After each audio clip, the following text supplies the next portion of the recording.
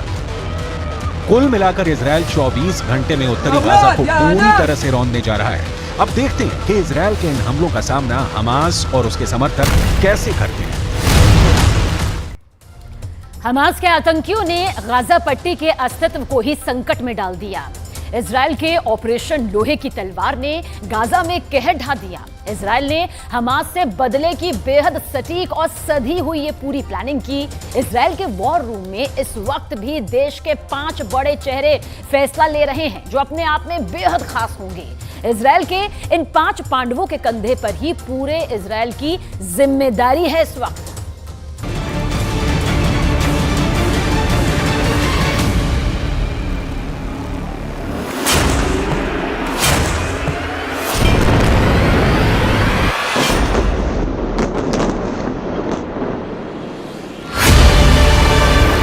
जब तक तोड़ेंगे नहीं तब तक छोड़ेंगे नहीं।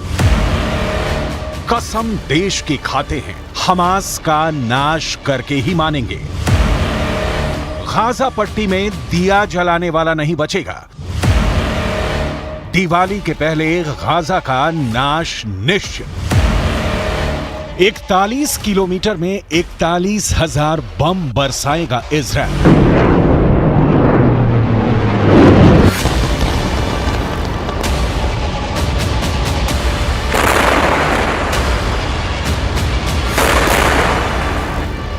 आतंकी हमास की तरह तेजी में नहीं, आतंकियों की तरह कत्लेआम मचाकर नहीं, बहुत इत्मीनान से, बहुत सोच विचार कर, पूरी प्लानिंग के साथ इजराइल गाजा पट्टी में छिपे आतंकियों का सर्वनाश कर रहा है।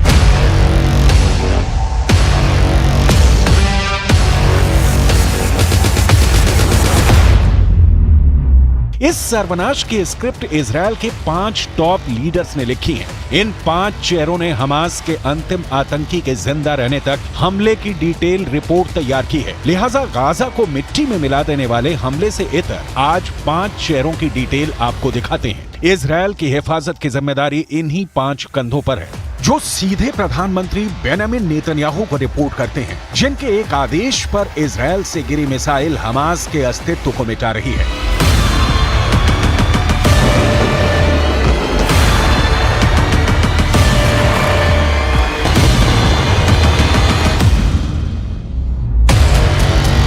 पहला नाम है इजराइल के रक्षा मंत्री योव गैलेंट का। दूसरा नाम है इजराइल के डिफेंस फोर्सेस के chief of staff lieutenant general Herzi Halevi का। तीसरा नाम है इजराइल के खुफिया एजेंसी के डायरेक्टर डेविड बार्निया का। चौथा नाम है इजराइल के एयरफोर्स के चीफ तोमर बार का।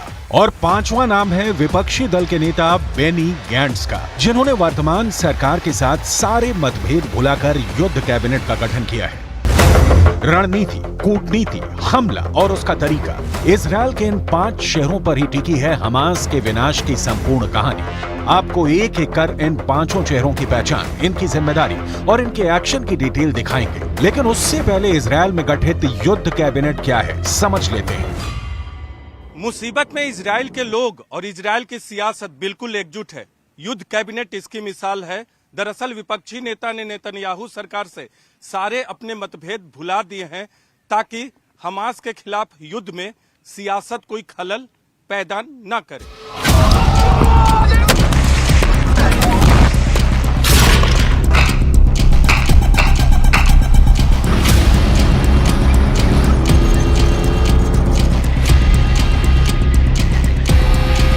सबसे पहले इजराइल के रक्षा मंत्री के निर्णायक शब्द सुनिए और हमास के अंधकार में भविष्य की तस्वीर की कल्पना कीजिए, क्योंकि इजराइल के रक्षा मंत्री ने हमास को जमीन के 20 फुट अंदर दफना देने का हलफ उठाया है।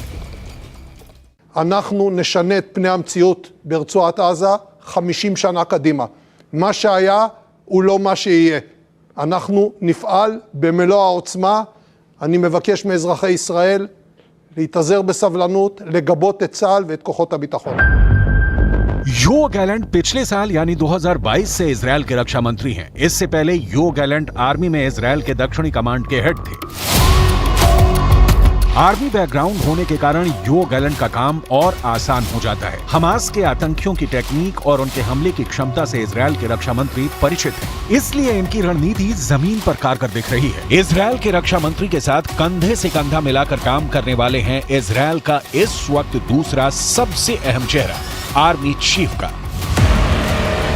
Herzi Halevi Israel defence force यानी IDF के चीफ हैं। हालेवी इसी साल जनवरी में आर्मी चीफ बने हैं। इससे पहले हालेवी भी रक्षा मंत्री की तरह इजराइल के दक्षिणी कमांड के इंटेलिजेंस चीफ थे।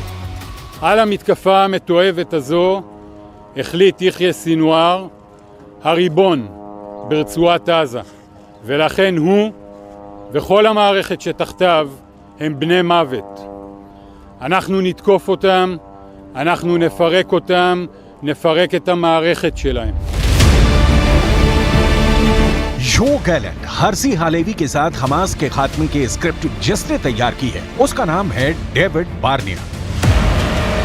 डेविड बार्निया ने 2021 में यानी 2 साल पहले दुनिया की सबसे तेज तर्रार खुफिया एजेंसियों में नंबर 2 मोसाद के डायरेक्टर का पद संभाला था। डेविड बार्निया की तो पढ़ाई लिखाई ही मिलिट्री स्कूल में हुई है और इसके बाद डेविड बार्निया ने मिलिट्री में नौकरी भी की है।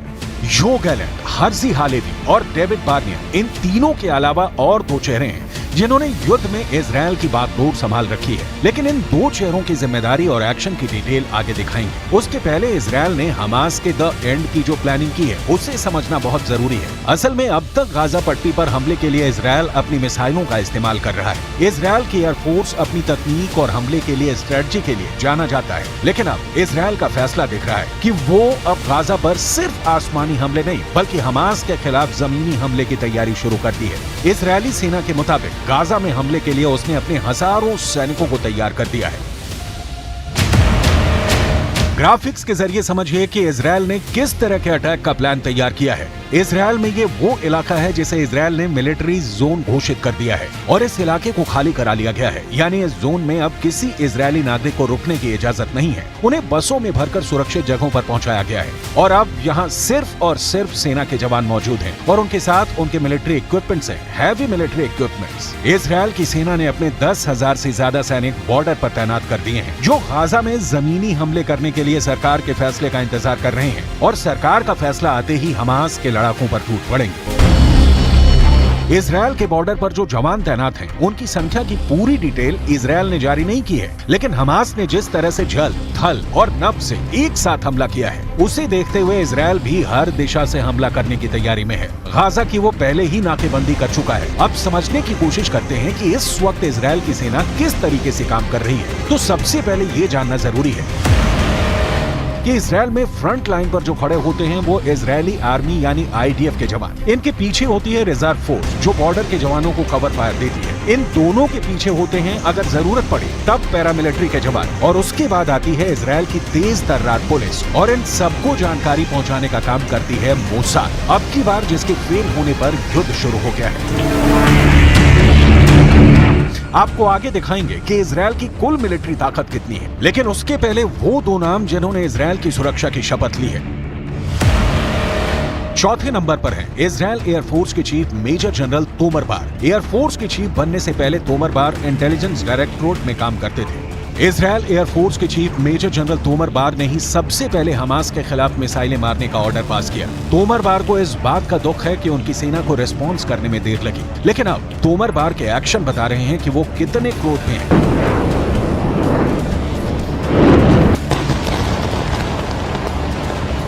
इजराइल की आर्मी, खुफिया एजेंसी, वायुसेना सब ऑपरेशन स्वॉर्ड्स ऑफ आयरन में अर्जुन को सिर्फ मछली की आंख दिख रही थी और इजराइल को इस वक्त हमास का संपूर्ण विनाश दिख रहा है। इस काम में देश के बॉर्डर पर नहीं, सियासत के कटघरे में प्रधानमंत्री बेंजामिन नेतन्याहू को खड़ा करने वाले विपक्षी नेता बेनी गांट्ज ने वक्त पर मिसाल वाली एकजुटता दिखाई है। बेनी गांट्ज पहले इजराइल के रक्षा मंत्री रह चुके हैं। बेनी गांट्ज इजराइल के डिफेंस फोर्स के चीफ ऑफ स्टाफ भी रह चुके हैं। मतलब इजराइल में इस वक्त आर्मी सुपर एक्टिव है, सिर्फ बॉर्डर पर खड़े जवान की तरह नहीं, उनके वर्तमान कमांडर की भूमिका में भी और पूर्व कमांडर की भूमिका में भी, जो इस वक्त वॉर रूम में बैठे हैं।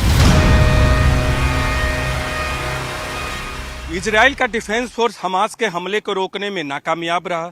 इसके अलावा मोसाद भी हमास से जुड़ी जानकारी जुटाने में विफल रहा।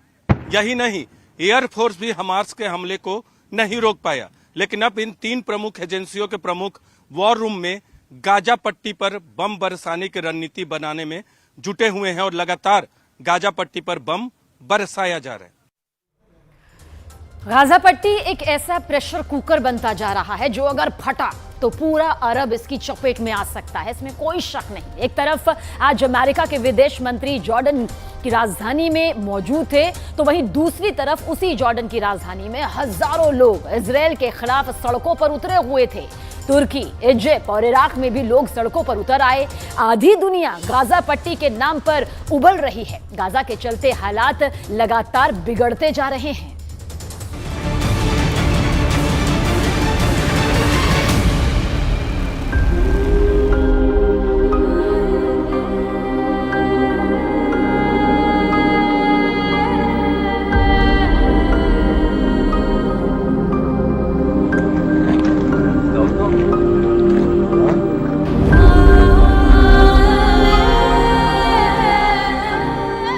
गाजा में पानी खत्म हो रहा है।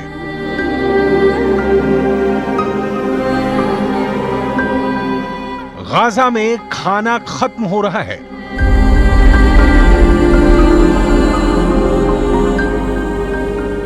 गाजा में गैस खत्म हो रही है।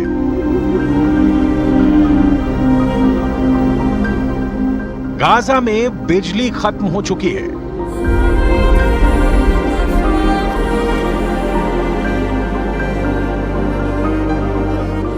गाजा में अस्पतालों की हिम्मत टूट रही है।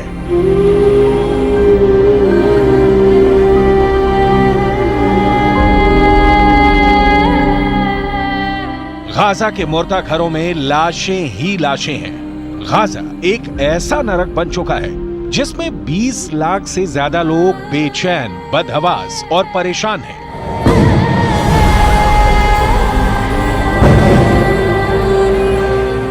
गाजा के लोग भागना चाहते हैं,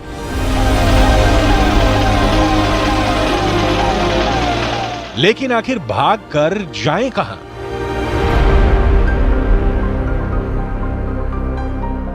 एक तरफ समंदर है, दूसरी तरफ इजराइल है।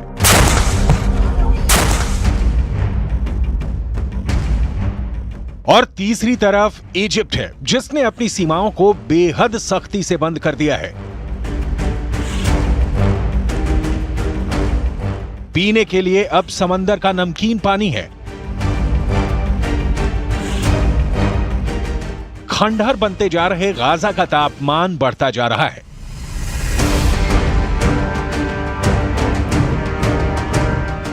हर एक छत हर एक दिन बीतने के साथ तबाह हो रही है।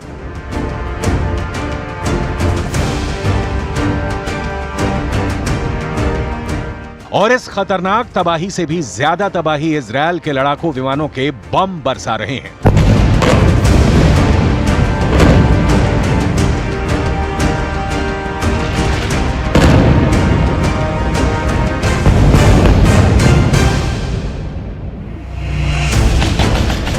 इन सबके बीच वेस्ट एशिया के अंदर इजरायल ने तूफान मचा दिया है। इजरायल डिफेंस फोर्स बहुत ज्यादा एग्रेसिव मोड में आ चुकी है। गाजा पर हमले के लिए टैंकों की सेना तैयार हो चुकी है। इजरायल के उत्तर में लेबनान की सीमा पर हिजबुल्लाह पर भी इजरायल डिफेंस फोर्स कहर बरपा रही है।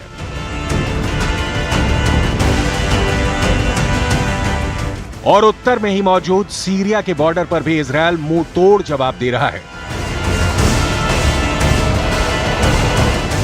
इजरायल इतना उग्र हो चुका है कि जैसे ये खबर आई कि ईरान के विदेश मंत्री सीरिया में दौरा करने वाले हैं, वैसे ही दमिश्क और एलेप्पो के हवाई अड्डों पर इजरायल ने बम बरसा दिया और इन हवाई अड्डों को ही तबाह कर दिया। इसका मकसद साफ है कि ईरान के जरिए हवाई जहाज से हथियारों के कार्गो विमान सीरिया में उतर ही ना सके।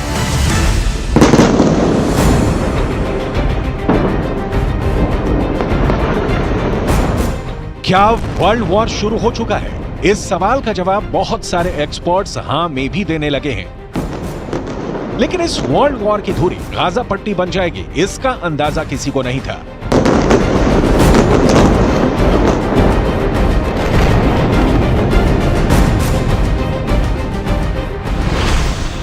युद्ध नीति कहती है कि अगर युद्ध जीतना है तो दुश्मन की सप्लाई लाइन काट दो, दुश्मन की रसद काट दो, दुश्मन का पानी काट दो, दुश्मन के ऊर्जा स्रोत खत्म कर दो, दुश्मन को हथियार पहुंचने की सारी संभावना खत्म कर दो।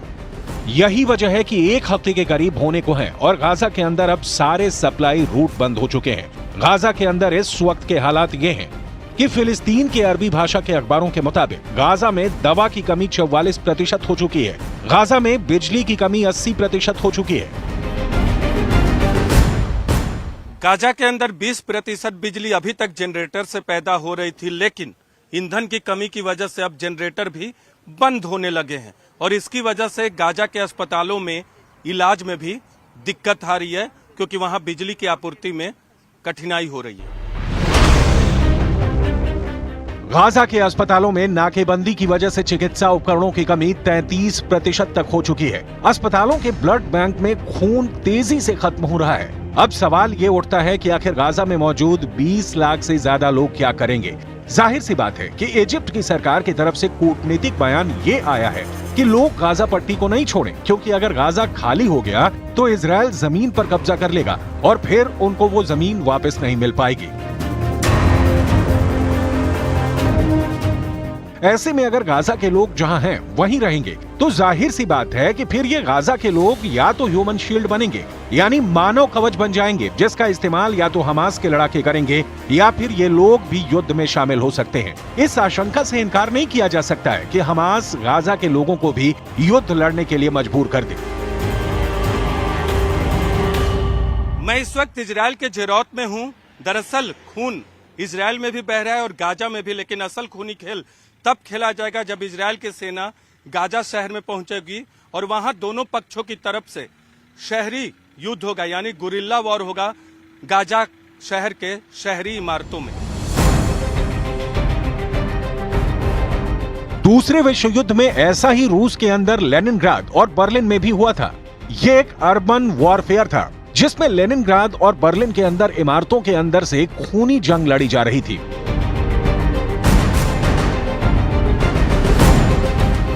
जिसमें बेहद खतरनाक जंग हुई थी। हिटलर जैसे तानाशाह की मजबूत आर्मी भी इस अर्बन वॉरफेयर यानी शहरी युद्ध को नहीं झेल सकी थी।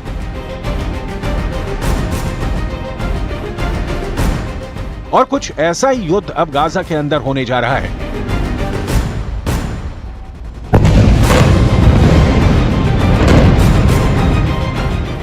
जिन इमारतों को इजरायल ने हवाई हमले करके खंडहर में तब्दील कर दिया है, उसी इमारतों के अंदर से हमास के आतंकी खतरनाक गुरिल्ला युद्ध छेड़ने वाले हैं, जिसका अंजाम क्या होगा ये कहना